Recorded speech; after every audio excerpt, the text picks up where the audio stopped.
नमस्कार, आप देख रहे हैं झाबुआ एमपी न्यूज 24 और मैं हूं आपके साथ ज्योति पांडे। यहाँ हम आपको दिखाएंगे हर राज्य से जुड़ी खास और बड़ी खबरें। तो चलिए शुरुआत करते हैं कुछ खास खबरों से। हमारे मुल्क भारत में ईद उल जुहा का त्योहार हर्षोल्लास के साथ मनाया गया। एक दूसरे से गले मिलकर ईद की मुबारकबाद दी। बेटी पढ़ाओ बेटी बचाओ पर भी मौलाना ने समझाया। झाबुआ मेघनगर आज ईद उल जुहा का दिन है। सुबह से ही बच्चे बड़े सभी ईद की नमाज अदा करने के लिए ईदगाह पर खुशी खुशी पहुंचे।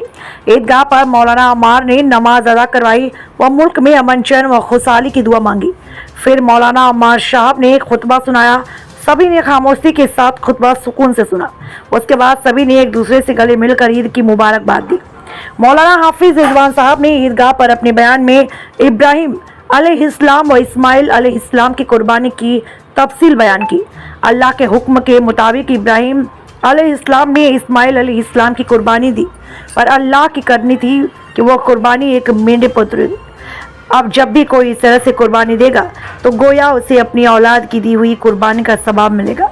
आगे फरमाया कि कुर्बानी कर देना खाली कुर्बानी देना नहीं, बल्कि अपने मुल्क के साथ वफादारी, पड़ोसी का हक, बेटे व बेटी का हक, भाई बहन का हक, दोस्तों का हक आदि भी कुर्बानी देने जैसा है।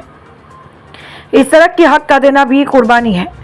मौलाना जनाब रिजवान साहब ने बेटी पढ़ाओ बेटी बचाओ पर मौलाना ने बताया, 1500 साल पहले हुजूर सल्लल्लाहु ने फरमाया, जो भी बेटी की तरबियत करे, पढ़ाई कराए और शादी की उम्र के बाद निकाह करा, अल्लाह उसके माँ बाप को जन्नत अदा करेगा।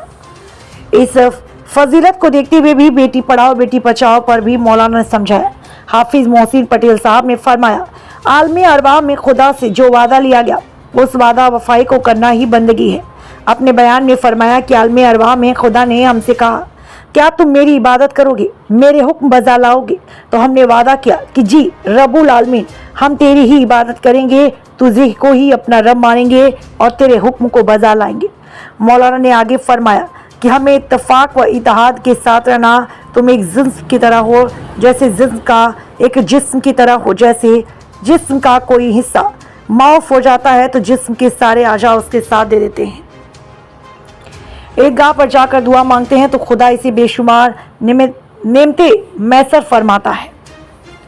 खुदा भी अपने बंदे से खुश होकर ईदगाह पर इसके द्वारा मांगी गई दुआ कबूल फरमाता है। जब वो ईदगाह से लौटते हैं तो रब उनसे राजी हो चुका होता है। ईद की नमाज के बाद मुल्क में अमन चैन खुशहाली की दुआ मांगी व ईदगाह पर शहर में हिंदू मुस्लिम ने आपस में एक दूसरे को ईद की मुबारकबाद दी। खुसूसन मुस्लिम समाज को जानिब से पूरे मुल्क को ईद की मुबारकबाद दी गई। नमाज के बाद समाज जन कब्रिस्तान पहुंचे, वहां अपने मरहमों के लिए दुआएं खैर की गई। बड़ा मजमा लगा था। झाबुआ एमपी न्यूज 24 के लिए रहीम सिरानी।